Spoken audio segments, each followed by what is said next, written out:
Mesdames et messieurs, bonjour. Vous êtes sur LNA africain et vous avez raison. Aujourd'hui, nous sommes en République démocratique du Congo. Nous voulons encore une fois nous intéresser au conflit qui se vit à l'est de ce pays entre le gouvernement congolais et la rébellion de la FCM 23. Aujourd'hui, il y a des développements que nous voulons évoquer. Vous savez, il n'y a pas longtemps, le 8 février 2026, l'Angola avait proposé un cessez-le-feu que les deux parties s'étaient engagées à respecter. Les deux parties s'étaient engagées à respecter un cessez-le-feu proposé par l'Angola. L'Angola, qui, comme vous le savez, est l'un des pays facilitateurs dans cette crise. Et donc, il y a une proposition de cessez-le-feu que les deux parties, le gouvernement congolais et la rébellion de l'AFCM 23, s'étaient engagés à respecter. Sauf que depuis cet engagement pris par les deux parties, le cessez-le-feu n'a jamais été respecté. Et d'ailleurs, on parle maintenant d'intensification des combats. Les combats font rage, et surtout dans le nord Kivu, dans le territoire de Massissi. Et l'actualité maintenant fait état de la mort du porte-parole militaire de la coalition de la FCM 23, le lieutenant-colonel Willy Ngoma, qui a été tué ce mardi 24 février 2026 par une frappe de drone de l'armée congolaise. Le lieutenant-colonel Willy Ngoma, qui était avant-garde de cette coalition, on le voyait un peu partout. C'est lui justement qui était le porte-voix de cette coalition, de la rébellion de la FCM 23. On avait vu d'ailleurs annoncer aussi la mort l'année dernière du général Chirimoami, qui était commandant militaire de l'armée congolaise dans cette région. C'était un peu avant la prise de la ville de Goma par la rébellion.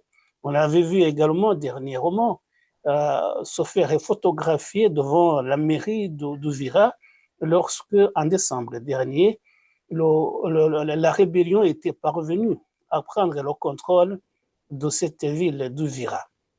Et vous savez que depuis, la rébellion a annoncé se retirer de la ville d'Uvira, justement. Et donc, le lieutenant-colonel Willy Ngoma est mort. Il a été neutralisé par l'armée congolaise qui a lancé une offensive. C'est une attaque de drone qui est parvenue à neutraliser le lieutenant-colonel Willy Ngoma. Et d'ailleurs, d'autres informations font état également de, de blessures graves, parce que le général Sultani Makenga, le commandant en chef de cette rébellion, serait lui aussi gravement blessé. D'ailleurs, il y a des sources qui avancent qu'il serait mort dans la soirée du 24 février, mais là, on ne va pas s'avancer à confirmer ce qui n'a pas été le cas, parce que ni la rébellion, ni le gouvernement ne confirment justement la blessure du général Sultani Makenga. Mais si ça devait être le cas, ce serait une perte immense de la part de la rébellion, puisqu'il y aurait deux figures majeures du, du mouvement qui auraient perdu la vie. Le lieutenant-colonel Willy Ngoma, pour lui, c'est presque sûr, même si on ne va pas l'affirmer à 100%, mais des sources concordantes donnent la mort, des sources concordantes indiquent que Willy Ngoma est bel et bien mort. Même si ce ne devait être que lui, tout de même, c'est une grande perte pour la rébellion. Et puis, vous savez, quand un officier supérieur perd la vie comme ça dans de telles circonstances, ça veut dire qu'il y a des hommes de troupes également qui meurent avec lui. Les indices est qu'il serait mort avec 80 des hommes de troupes de l'armée de la rébellion de l'AFCM 23. Voilà donc les derniers développements. Et après la mort de cet officier de rebelle, et maintenant, la rébellion, certaines voix s'élèvent pour dire que cet homme, cet officier militaire, serait vengé quoi qu'il en coûte. Autrement dit, la rébellion indique qu'elle va tout faire pour venger cet homme. En d'autres termes, les combats vont continuer. Les combats ne vont pas s'arrêter. Et vous savez, ces combats, justement, qui sont signalés maintenant dans le nord Kivu et surtout dans le territoire de Massissi, j'ai oublié d'indiquer que le lieutenant-colonel Willy Ngoma a été touché alors qu'il se trouvait à Rubaya. Rubaya qui est un site minier bien connu, un des sites miniers au monde qui produit du coltan.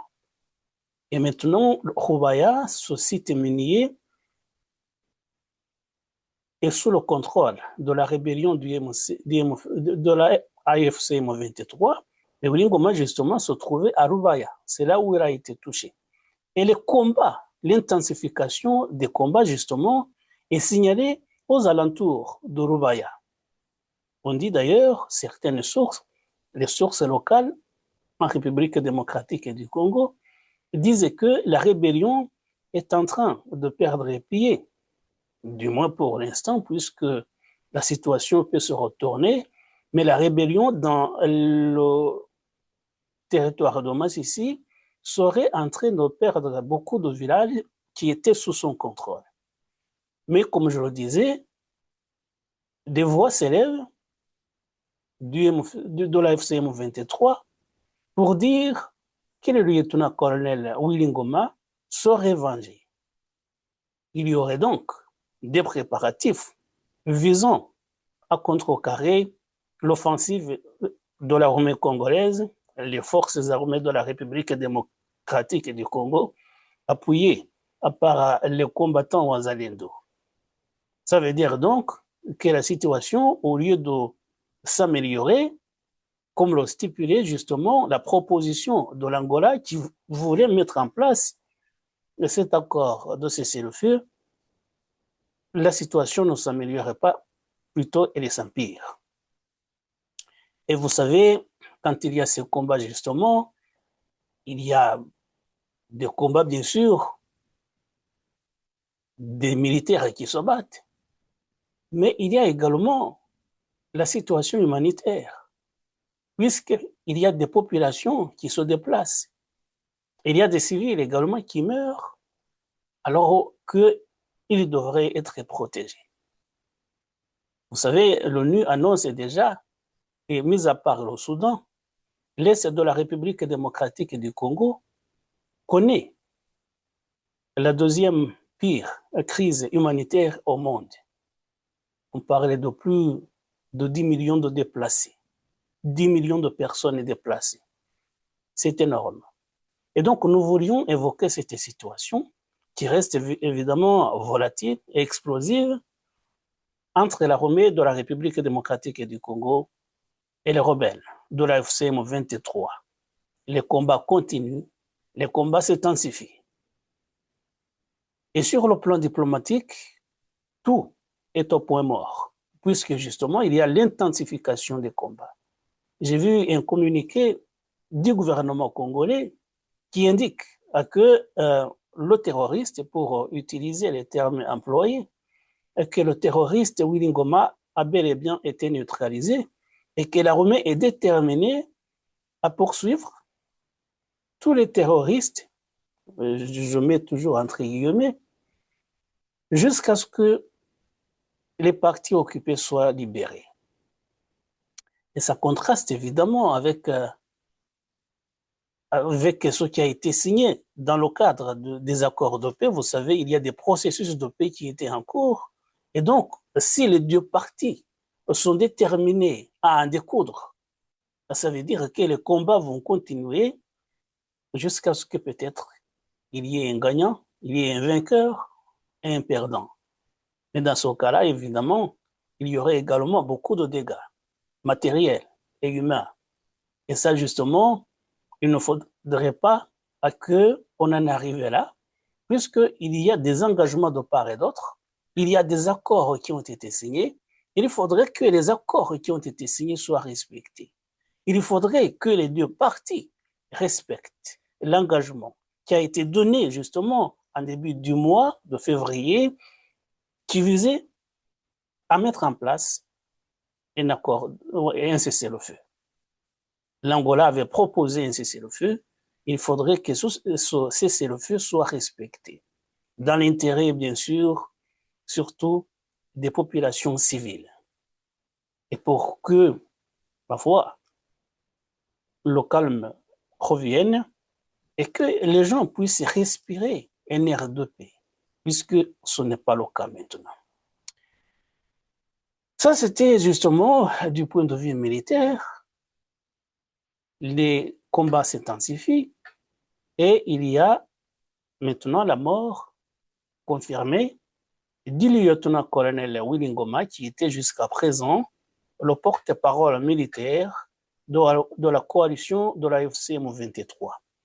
On va essayer de suivre de près l'actualité, justement, voir si, comme certains disent, le commandant, le général Sultan Makenga, a aussi été touché lors de cette frappe de drone qui a emporté la vie de Willy Ngoma. Puisque pour le général Sultan Makenga, les indices qu'il aurait été blessé, mais ce sont des informations à prendre avec des pincettes. On essaiera de suivre. On aura peut-être la vérité d'ici quelques jours, ou peut-être quelques heures, on ne sait pas, puisqu'il y en a qui disent qu'il a été blessé et que peut-être lui aussi aurait succombé à ses blessures et qu'il serait donc mort également. Ça veut dire que ce seraient deux commandants militaires, dirigeants de ce mouvement qui auraient perdu la vie. Mais pour le général Sultani Makenga, restons prudents, rien n'est confirmé et puis il peut s'agir des rumeurs. Toujours justement dans ce dossier maintenant, il y a la ville d'Ouvira qui avait été conquise au mois de décembre 2025 par la rébellion de la FCM 23, qui s'en est retirée sur pression de la communauté internationale. Et puis l'armée congolaise a repris le contrôle de cette ville.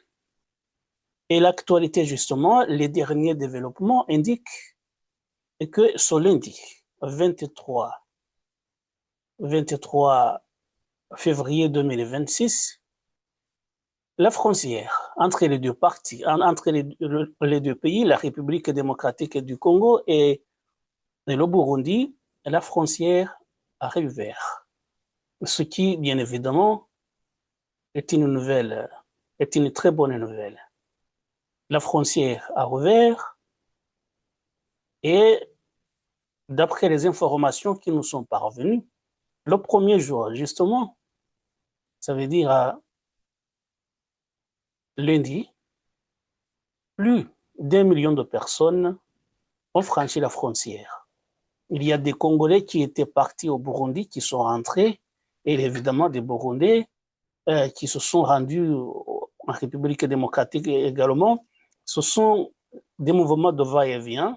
Et puis, normalement, cette partie de la frontière, le poste douanier, doit fonctionner puisque c'était un échange, c'était un poste important des échanges entre les deux pays. Il y a des Congolais qui vont faire du commerce au Burundi et vice-versa. Et donc, il fallait que la frontière, justement, soit réouverte, ce qui a été fait. Cela a été annoncé par le gouverneur congolais du sud du Kivu, Nzanzake Pouloussi. C'est lui qui a annoncé la nouvelle.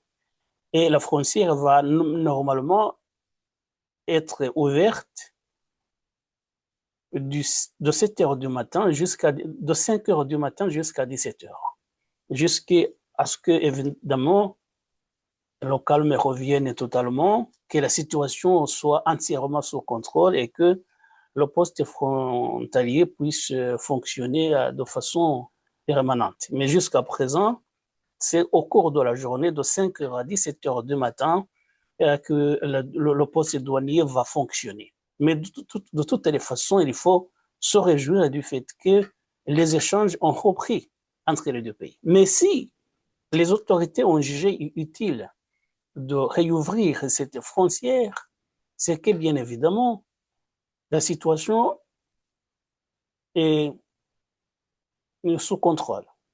Ça veut dire que les forces armées de la République démocratique du Congo, les forces de sécurité de façon générale, sont parvenues à maîtriser la situation dans cette ville.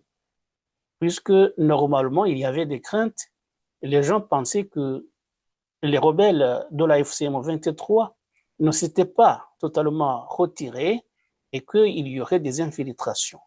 Mais si les autorités, justement, ont préféré ouvrir la frontière, c'est qu'elles estiment que la situation est sous contrôle. Et donc, c'est une très bonne nouvelle de la part des deux pays, puisqu'il y a des échanges. Et puis, il faut que les gens circulent et que le commerce soit